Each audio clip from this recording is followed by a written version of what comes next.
Good morning students and welcome to my channel Easy Geometry with Raj. Today we are going to see the fourth chapter of Math First, that is Financial Planning. खूप महत्त्वाचा chapter आहे.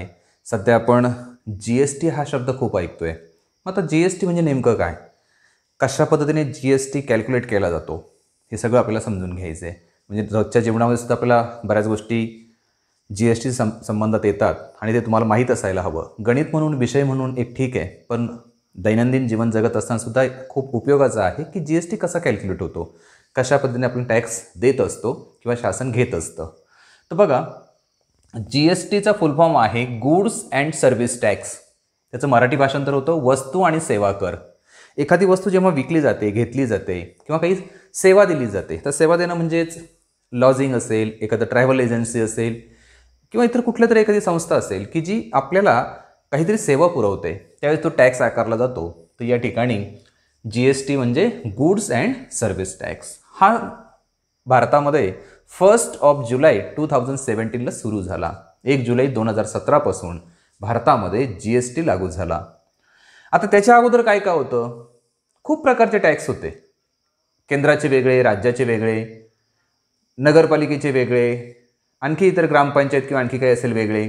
काय काय होतं? तर excise duty होती, service tax होता, custom duty होती, central surcharge and cess, VAT होता, लक्झरी टॅक्स होता, एंटरटेनमेंट टॅक्स होता, ऑक्ट्राय, जकात, इथे नंतर CST, countervailing duty, special additional duty, खूप प्रकारचे टॅक्स होते. मग शासनाने असा विचार केला की वन नेशन वन टॅक्स, एक देश, पूर्ण देशभरामध्ये फक्त एकच टॅक्स भरायचा, बाकीचे हे वेगवेगळे टॅक्स भरण्याची गरज नाही. या संकल्पनेतून 1 जुलै 2017 पासून भारतामध्ये GST लागू करण्यात आला. आणि आता आपण बघतो, सर्रास आपण हा शब्द परिचित झाला आहे आपल्याला की GST दिला जातो. मग GST कसा कॅल्क्युलेट होतो, कशा पद्धतीने त्या वस्तूवरती तो GST लावला जातो, त्याचा पूर्ण विचार आपल्याला या प्रकरणामध्ये करायचा आहे.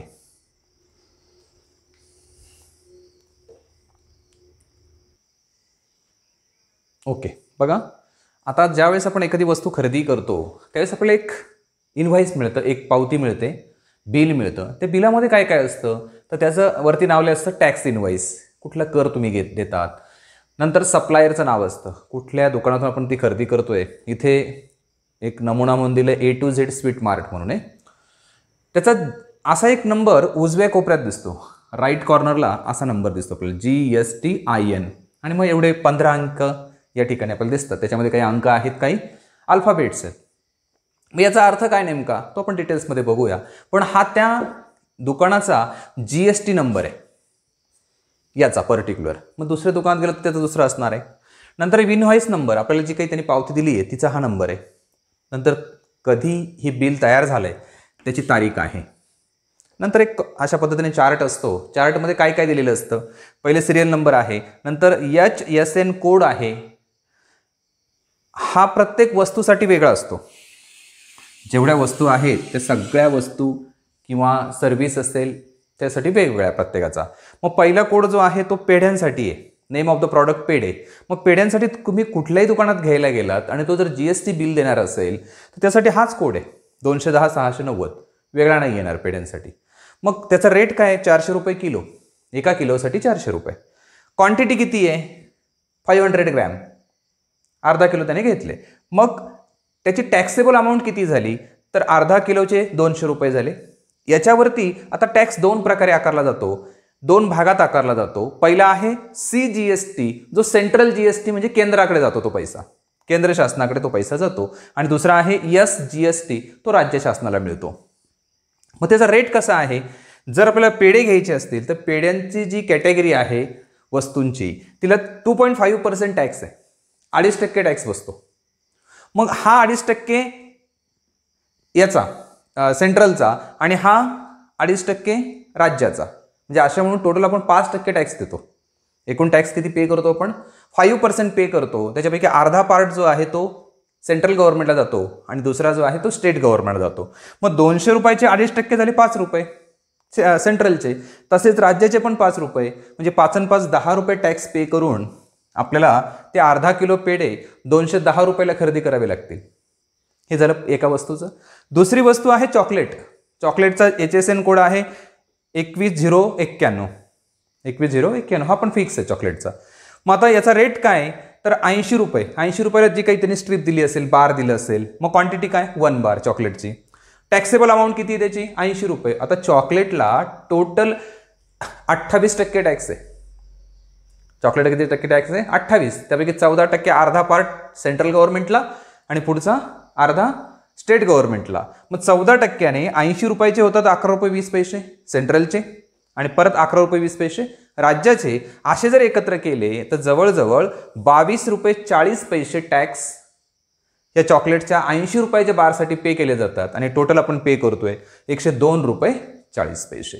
म्हणजे एक गोष्ट तुमच्या लक्षात येते की वस्तू बदलली की HSN कोड बदलतो, त्याच्यानंतर त्याचा टॅक्सचा रेट बदलतो आणि टॅक्स जो रेट असेल त्याच्यापैकी अर्धा सेंट्रल गव्हर्नमेंटला जातो आणि अर्धा जे काही अमाऊंट असेल त्याची अर्धी सेंट्रल गव्हर्नमेंट घेते आणि अर्धा स्टेट गव्हर्नमेंट घेत असतं. तर अशा पद्धतीने आपल्याला हे इनव्हॉइस मिळतं. आपण चेक करू शकतो की कशा पद्धतीने टॅक्स आहे.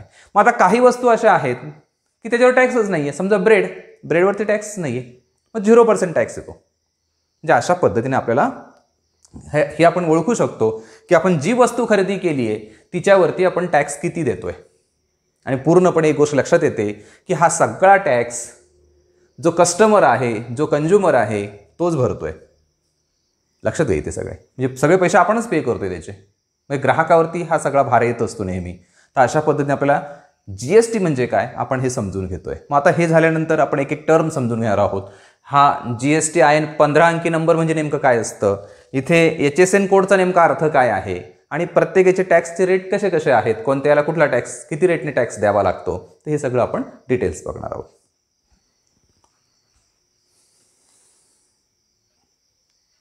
Okay, now see what is GSTIN.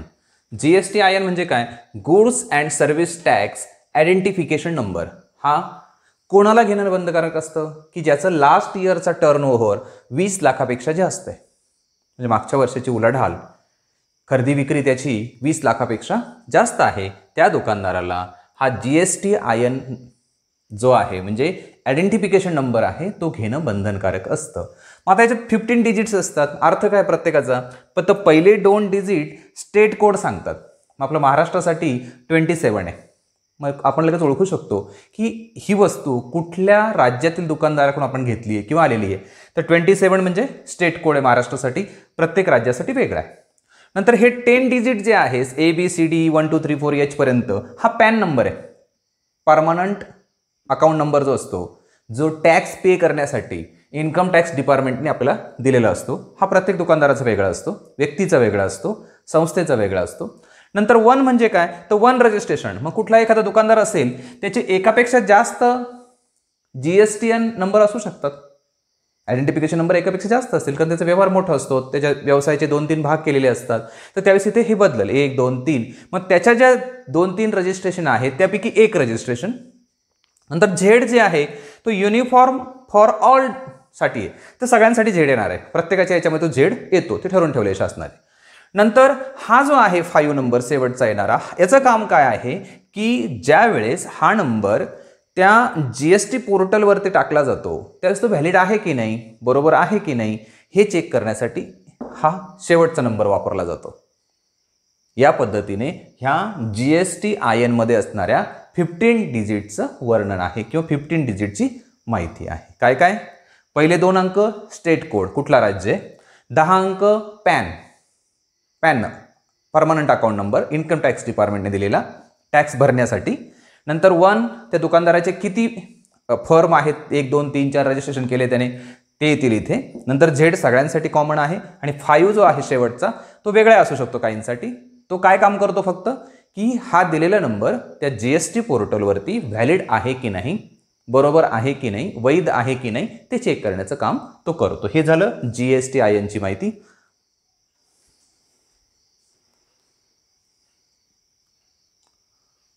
Okay, now see what is HSN. त्याला म्हणतात हार्मोनाइज सिस्टीम ऑफ नोमेनिक्लेचर. नामकरण किंवा वर्गीकरण करण्यासाठी वापरलेली ही सिस्टीम आहे की जी वस्तू त्यांनी ठरवून ठेवलं आहे. जसं पेढे म्हटलं की त्याचा कोड जो आहे 210690 सापडणार. कुठल्याही दुकानात जा तुम्ही, 2-3 बिलं चेक करून बघा, वस्तू 2-3 दुकानातून खरेदी करा आणि हे HSN काय आहे तो चेक करा.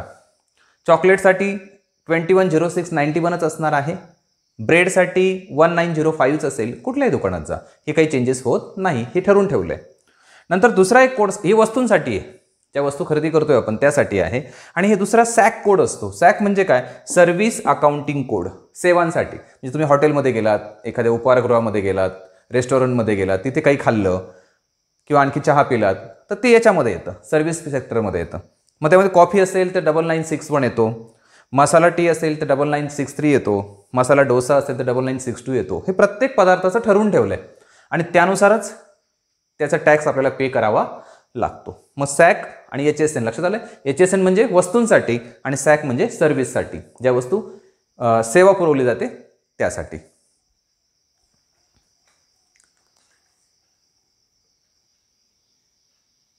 ओके, आता GSTचे रेट बघूया आपण. आता एक लक्षात ठेवा, GST फक्त 5 प्रकारचा रेट दाखवतोय.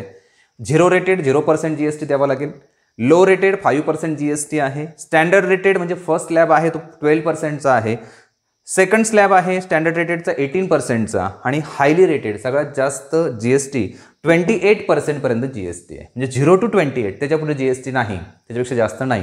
आता एक लक्षात ठेवा, हे सगळे रेट आहेत किंवा त्यामध्ये ज्या ज्या वस्तू येतात हे ज्यावेळेस पुस्तक लिहिल्या गेलं त्यावेळेस जे रेट लागू होते ते या ठिकाणी दिलेत किंवा त्या वस्तू त्या कॅटेगरीमध्ये दिल्या आहेत. आत्ता कदाचित त्यामध्ये थोडाफार बदल असेल, परंतु आपल्याला आपल्या सिलेबसमध्ये जो रेट असेल त्या रेटनेच कॅल्क्युलेशन करायचं असतं. आपल्याला जरी आपलं एक्स्ट्रा नॉलेज असलं किंवा माहिती असली की या वस्तूचा रेट कमी झाला आहे, ही या कॅटेगरीतून दुसऱ्या कॅटेगरीमध्ये गेली आहे, कमी झाली किंवा वाढली आहे, तर त्याचा वापर आपण करायचा नाही, कारण आपलं रेफरन्स आपलं टेक्स्टबुक असतं, म्हणून आपण तोच रेट या ठिकाणी कन्सिडर करणार आहे.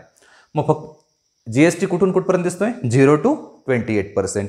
याच्यामध्ये इलेक्ट्रिसिटी, पेट्रोल, डिझेल हे जे काही etcetera are not under purview of GST. ते बदल होत असतो किंवा चेंजेस होत असतात, शासन वेळोवेळी ते निर्णय घेत असतं, ते बदलतं, म्हणून त्याचा उल्लेख या ठिकाणी केलेला नाही आहे. मग आता एक गोष्ट बघायची आपल्याला, कुठल्या अशा वस्तू आहेत की त्याच्यावरती 0% टॅक्स आहे. त्यामध्ये essential commodities like food grains, धान्य जे असेल त्याच्यावर टॅक्स नाही आहे. फ्रूट्स आहेत, व्हेजिटेबल्स आहेत, मिल्क, साल्ट, अर्थन पॉट्स आहेत, 0% टॅक्स आहे. सेवा करामध्ये काय काय येतं? कोणतं येतं?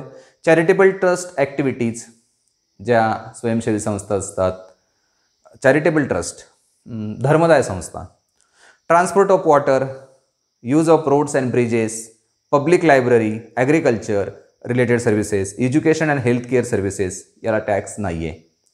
नंतर लो रेटमध्ये काय येतं? कुठल्या वस्तू येतात? LPG सिलेंडर 5%च्या टॅक्समधलं आहे, tea, coffee, oil, honey, frozen vegetables, spices, sweets etcetera. आणि सर्व्हिसमध्ये कोणतं येतं? तर रेल्वे ट्रान्सपोर्ट सर्व्हिसला 5% टॅक्स आहे, bus transport, taxi service, air transport, economy class त्याला 5% आणि दुसरा क्लास असेल तर दुसरा जास्त आहे. हॉटेल प्रोव्हाइडिंग फूड्स असेल, बेवरेजेस असेल, ह्या सगळ्या ठिकाणी आपल्याला 5% टॅक्स पे करावा लागतो. मग अशा पद्धतीने वेगवेगळ्या कॅटेगरीमध्ये जे काही आहे त्याचा चार्ट आपल्याला टेक्स्टबुकमध्ये पेज नंबर 84 वरती दिलेला आहे, तो बघून घ्या.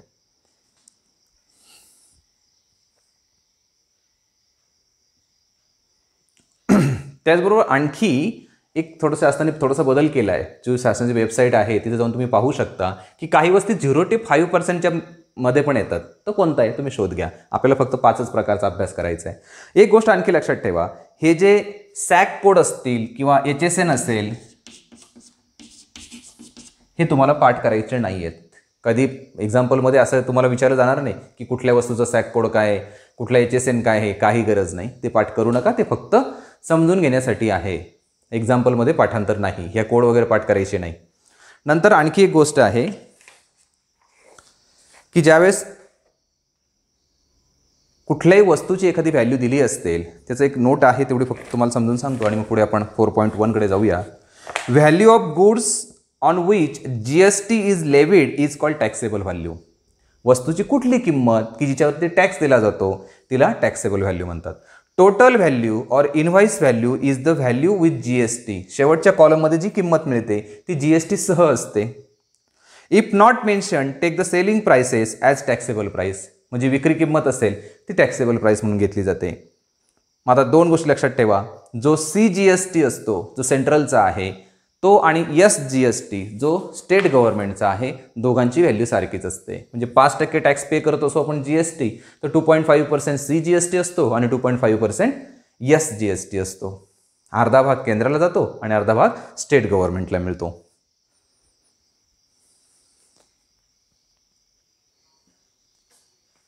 Okay, now see the first example of 4.1. Pawan Medical supplies medicines. On some medicines, the rate of GST is 12%. Then what is the rate of CGST and SGST? Pawan medical जे काही supply करते medicine त्याच्यावरती 12% GST म्हणजे rate of GST is equal to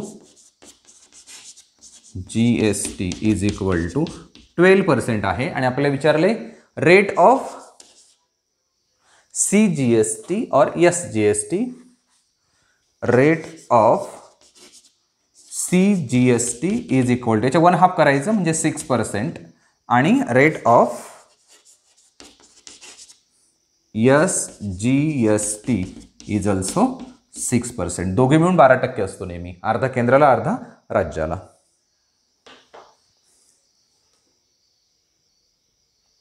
Okay, now see the next example. On certain article, if rate of CGST is 9%.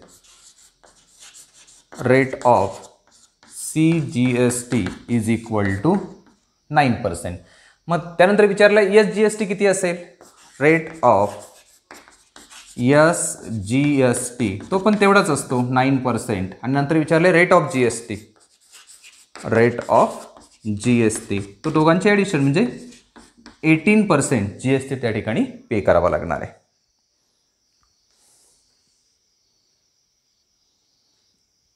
Now see the next example. Messrs Real Paint sold 2 tins of luster paint and the taxable value of each tin is rupees 2800. If the rate of GST is 28%, then find the amount of CGST and SGST charged in the tax invoice. मग दिलं काय काय ते बघूया आपण. Taxable value of 1 टीन. एका टीनची taxable value आहे rupees 2800. मग असे किती टीन विकले त्याने, किती डब्बे विकले, तर 2. मग टोटल व्हॅल्यू करूया आपण. Total taxable value of 2 teens. 2 टीनचे किती होईल? 2800 गुणिले 2 बरोबर 5600 रुपये ही टॅक्सेबल व्हॅल्यू झाली. नंतर rate of GST. Rate of GST is equal to 28%. म्हणजेच rate of CGST is equal to 14% and rate of SGST is equal to also 14%. दोन्ही जे आहे ते 14% असेल. मग आता आपल्याला काय काढायचं आहे? टॅक्स CGST काढायचं आहे. CGST is equal to taxable value into rate हा फॉर्म्युला आहे. Taxable value into rate. मग CGST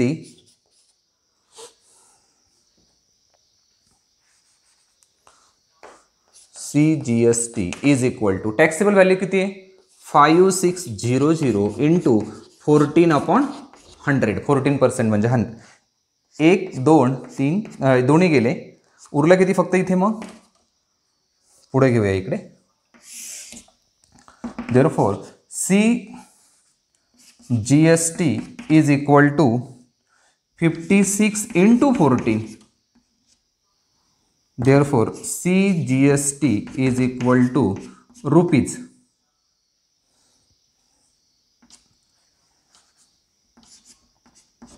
आता याचा गुणाकार करूया. 56 गुणिले 14, 14 × 84, 8, 14 × 70 आणि 8 78, 784 रुपये CGST आला. आणि जेवढा CGST असेल तेवढाच SGST असणार. SGST is equal to CGST is equal to rupees 784. 4 आणि टोटल विचारला असता तर आपण दोघांची बेरीज केली असती.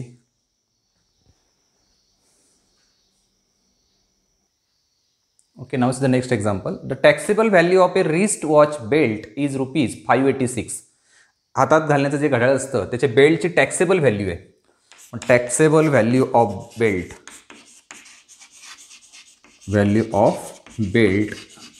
Is equal to ₹586. Rate of GST is equal to 18%.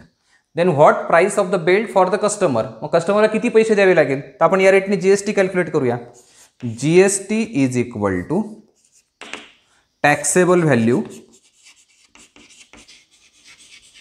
Multiplied by GST rate.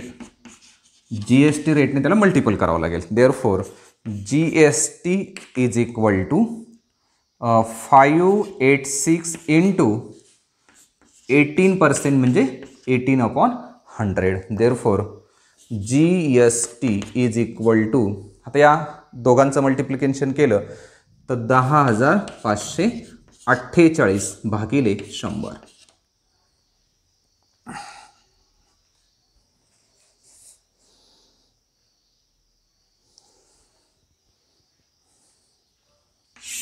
Therefore GST is equal to 10,548 भागिले 100 म्हणजे ₹105.48.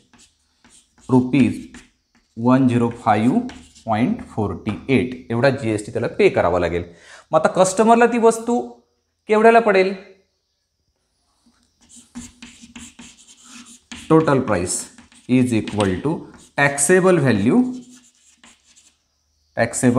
Value plus GST. या दोघांची बेरीज केली तर तेवढी त्या वस्तूची किंमत असणार आहे. Is equal to shortcut TP म्हणूया आपण याला. टॅक्सेबल व्हॅल्यू किती होती आपली ₹586. इथे 2 डेसिमल पॉईंट आहे म्हणून 00 plus 105.48. Therefore TP is equal to 0.48 नंतर 6 आणि 5 11, 1 उरला 9 आणि 6 म्हणजे ही वस्तू ₹651.48 पडेल. मग शेवटी लिहायचं the price of belt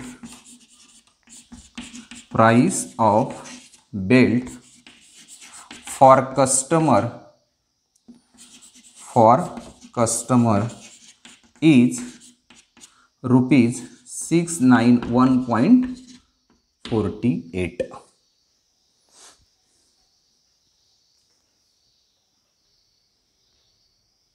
Okay, now see the next example.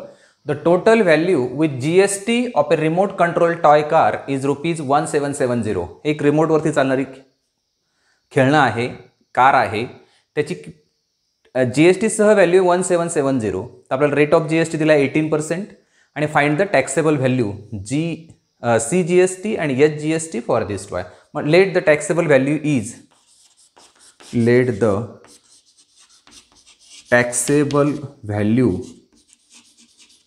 Is ₹X म्हणा Y म्हणा काय जे वाटेल ते. मग आता total value is equal to taxable value plus GST. दोघं मिळून टोटल व्हॅल्यू मिळणार आहे. मग टोटल व्हॅल्यू जी आहे ती किती दिली आपल्याला 1770. टॅक्सेबल व्हॅल्यू आपण X मानली आहे. GST किती येणार आहे आणि GST किती रेटने कॅल्क्युलेट करावं लागणार आहे 18%ने. GST कितीने कॅल्क्युलेट करावं लागणार आहे 18%. मग 18 भागिले 100 आणि हा 18% कोणाचा असतो Xचा. कोणाचा असतो Xचा म्हणजे परत इथे X लिहावं लागेल. हे समजणं गरजेचं आहे, लक्षात घ्या. टोटल व्हॅल्यू किती आली आहे 1770. टॅक्सेबल व्हॅल्यू किती मानली आपण X आणि त्याचा GST काढायचा असेल टॅक्सेबल व्हॅल्यूवरती तो किती पर्सेंटने काढावा लागेल 18%ने. मग 18/100 कोणाच्या 18% या Xच्या म्हणून त्याला multiple X. 1770 is equal to X/1 plus 18X/100. Denominator सारखा करून घ्या किंवा क्रॉस मल्टिप्लिकेशन करा, एकच अर्थ होईल. Therefore 1770 equal to 100x plus 18x divided by 100. 100x plus 18x divided by 100.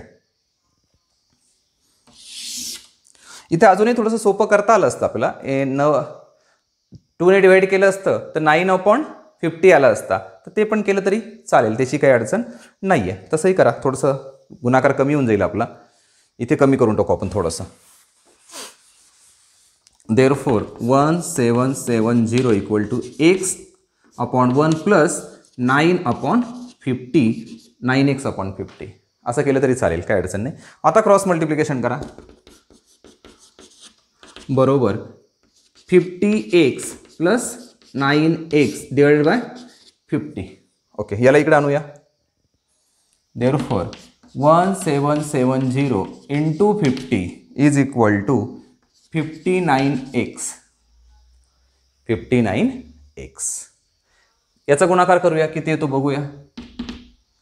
0 0 7 5 35 3 7 5 35 आणि 3 38 3 5 1 5 आणि 3 8 885 बरोबर 59x. Therefore 88500 divide by 59 is equal to x. आता हा 59च्या किती टाइम्स हा येतोय एक अंदाज जर केला तर किती येऊ शकतो. इथं 5 येतोय, मग आपण कितीने मल्टिपल केलं तर हे उत्तर येईल, जरा बघूया. किंवा डिवाइड करू असं आपण इथे 85 डिवाइडेड बाय 59. आता याचा 1 होईल. 59 1 59. इथे 18तून होऊन गेले 9, इथे उरले 2 आणि 5. परत याला जर 5 ने मल्टिपल केलं तर 9 45 4 हां येस 9 45 4 नंतर 5 5 25 आणि 4 29 0. म्हणजे याचा डिव्हिजन जो येतोय आपला तो 15 येतोय. 59 इंटू इथे 15 आणि हे 2 0 तसेच. Therefore is equal to x. म्हणजे त्या वस्तूची किंवा खेळण्याची टॅक्सेबल व्हॅल्यू जी आहे ती आली 1500 रुपये. मग आता आपल्याला विचारलं काय काय ते एक एक बघूया आपण. Find the taxable value. Therefore taxable value of toy is ₹1500. 1500 रुपये टॅक्सेबल व्हॅल्यू आले. आणि आपल्याला काय काय विचारलं ते बघूया पुढे. CGST विचारला, SGST विचारलाय. आता याचं जर आपण बघितलं तर टोटल व्हॅल्यू कशावरून आली आहे, ह्या दोघांच्या ॲडिशनवरून. याच्यावर आपल्याला GST मिळेल. GST is equal to total value minus taxable value. दोघांची वजाबाकी केली तर आपल्याला काय मिळणार आहे, GST. GST is equal to 1770 minus 1500. Therefore, GST is equal to rupees 270 रुपये त्याने GST पे केलाय. किती पे केलाय, 270. मग GST 270 असेल तर त्याच्यातला निम्मा काय असणार आहे, CGST आणि SGST. मग CGST किती आला, याचे निम्मे करा.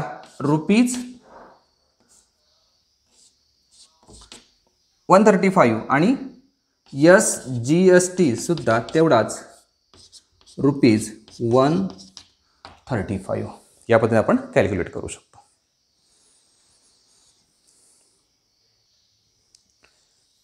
Okay, now see the next example. Tiptop Electronics supplied an AC of 1.5 ton to a company. Tiptop Electronics आहे, त्याने एका कंपनीला एक AC पुरवला. Cost of the AC supplied is ₹51,200 with GST. म्हणजेच थोडक्यात टोटल कॉस्ट आहे त्याची. टोटल कॉस्ट किती आहे,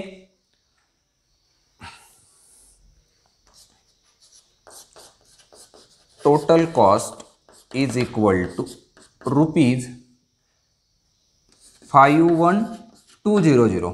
okay, rate of CGST, rate of CGST is equal to 14%. CGST 14% आहे. GST सह त्याला लागलेत 51,200 रुपये. काय काय विचारले बघा. रेट ऑफ SGST, मग रेट ऑफ SGST किती असेल, रेट ऑफ SGST, जेवढा CGST असेल तेवढाच SGST असेल, दॅट इज 14%. नंतर दुसरी किंमत, टोटल अमाऊंट ऑफ GST विचारलाय, नाही दुसरं इथे आहे रेट ऑफ GST विचारलाय. रेट ऑफ GST 14 आणि 14 28%. नंतर taxable value of AC, let the taxable value of AC is, let the taxable value of AC is X रुपये त्याची टॅक्सेबल व्हॅल्यू आहे. आता टोटल व्हॅल्यू जर आपण काढायची असेल, टोटल व्हॅल्यू कशी काढतो आपण, total value is equal to taxable value plus GST. Total value equal to taxable value plus GST. Total value किती आपल्याकडे 51,200 is equal to taxable value आपण X मानली आहे आणि GST काढायचा आहे. या X वरती GSTचा रेट आपला 28%, म्हणजेच 28/100 into X. Therefore 51,200 is equal to X. याचा डिनॉमिनेटर इथे लिहिताना आपण असं लिहिणार, डिनॉमिनेटर काहीच नाही म्हणजे 1, इथे येईल 20x/100. यालाही तुम्ही 2 ने डिवाइड करून 14/50 करू शकतात, पण 100 ने मल्टिपल करणं सोपं जातं, राहू द्या काही फरक नाही पडत. Therefore 51,200 is equal to 100x plus 20x 8x/100. Therefore हा 100 जर इकडे मल्टिपल झाला तर 51,200 आणि परत त्याचे 2 झिरो वाढले आणि हे झालं 128x. 128x इथपर्यंत लिहा.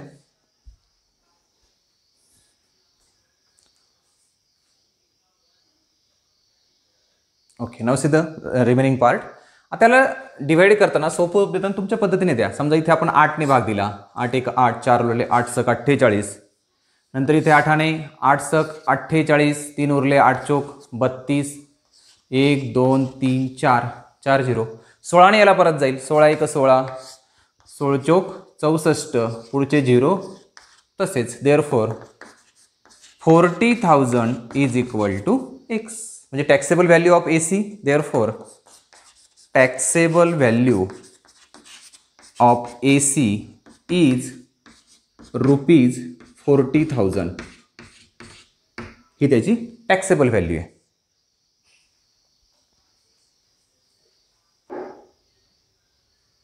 ओके, आता जर GST कॅल्क्युलेट करायचं असेल तर GST is equal to total value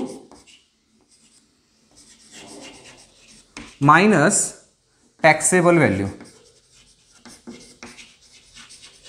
total value minus taxable value. Therefore GST is equal to total value किती आपल्याकडे 51,200 वजा 40,000. Therefore GST is equal to इथे उरले 11,200 रुपये.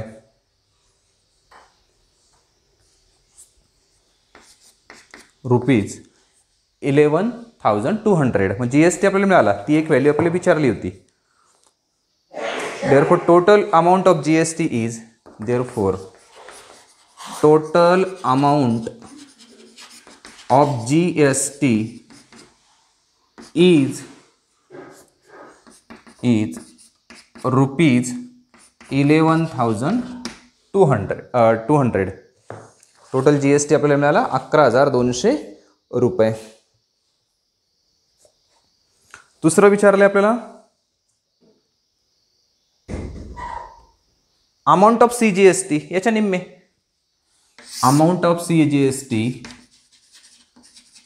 Amount of CGST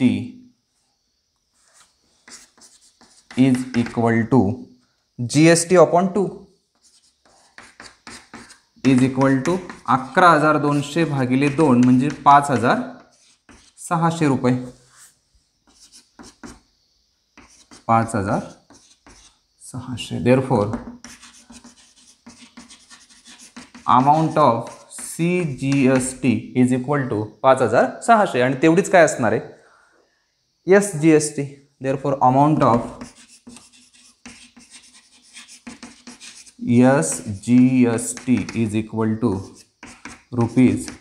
₹5600.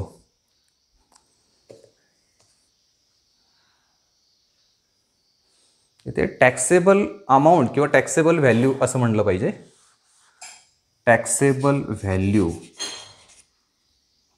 Of AC, taxable value of AC is ₹40,000. या पद्धतीने आपण ते सॉल्व्ह केलं.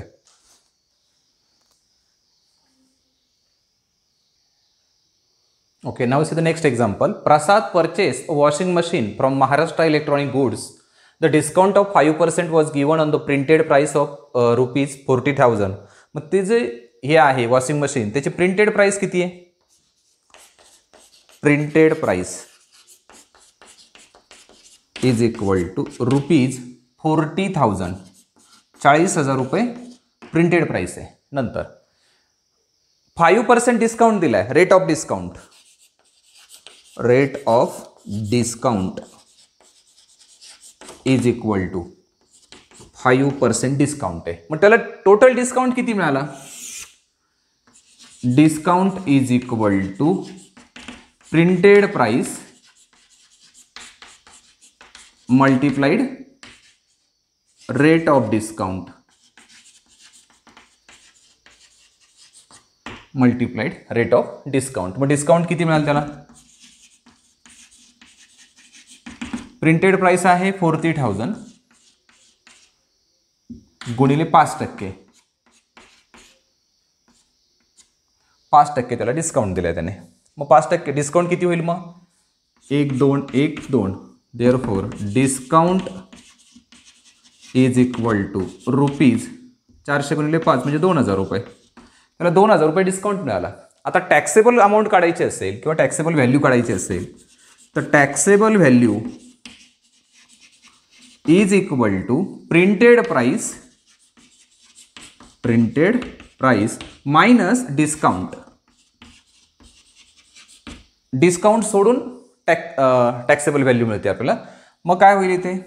40,000 वजा 2,000 म्हणजेच ₹38,000. 38,000 टॅक्सेबल अमाऊंट झाली किंवा टॅक्सेबल व्हॅल्यू झाली. एवढ्या रकमेवरती त्याला टॅक्स पे करावा लागणार आहे.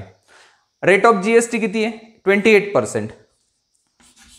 Rate of GST is equal to 28%. मग आता आपण अगोदर GST कॅल्क्युलेट करणार. त्याच्यावरून परचेस प्राइस काढता येईल, CGST काढता येईल आणि SGST काढता येईल. एवढं लिहा.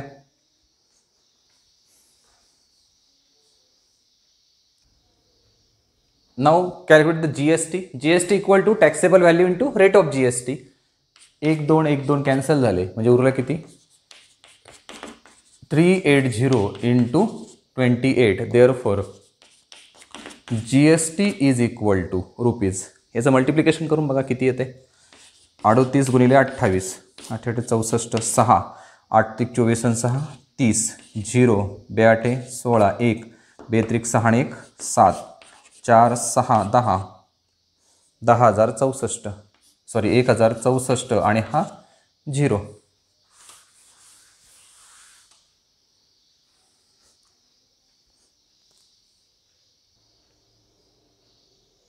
GST पे करतोय आपण 10,640 रुपये GST झाला. नंतर याच्यावरून आपण काढणार CGST याच्या निम्मे.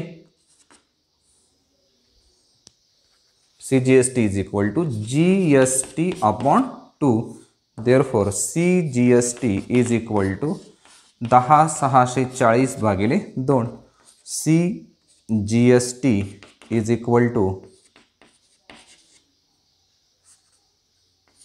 रुपीज 5,320. CGST जेवढा आला असेल तेवढाच SGST. Therefore SGST is equal to rupees 5320. आता विचारले आणखी एक शेवटचं काहीतरी व्हॅल्यू आहे त्याची. Purchase price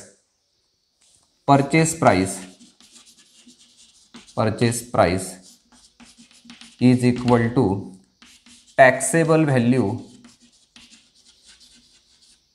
plus GST is equal to, त्याची टॅक्सेबल व्हॅल्यू आली होती 38,000 आणि त्याने GST पे केला आहे 10,640, त्याला मिळणार आहे ते 48,640 रुपयाला ते वॉशिंग मशीन त्याला मिळणार आहे. Therefore purchase price is equal to 48,640 रुपये.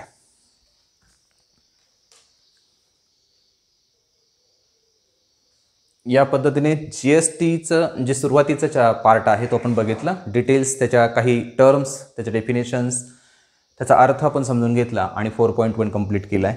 तुम्हाला जर माझं टीचिंग आवडलं असेल तर चॅनल नक्की सबस्क्राईब करा आणि बेल आयकन प्रेस करा आणि त्यामध्ये बेल आयकनमध्ये 2 नंबरचा ऑप्शन घ्या म्हणजे तुम्हाला नोटिफिकेशन लगेच मिळेल. थँक्यू.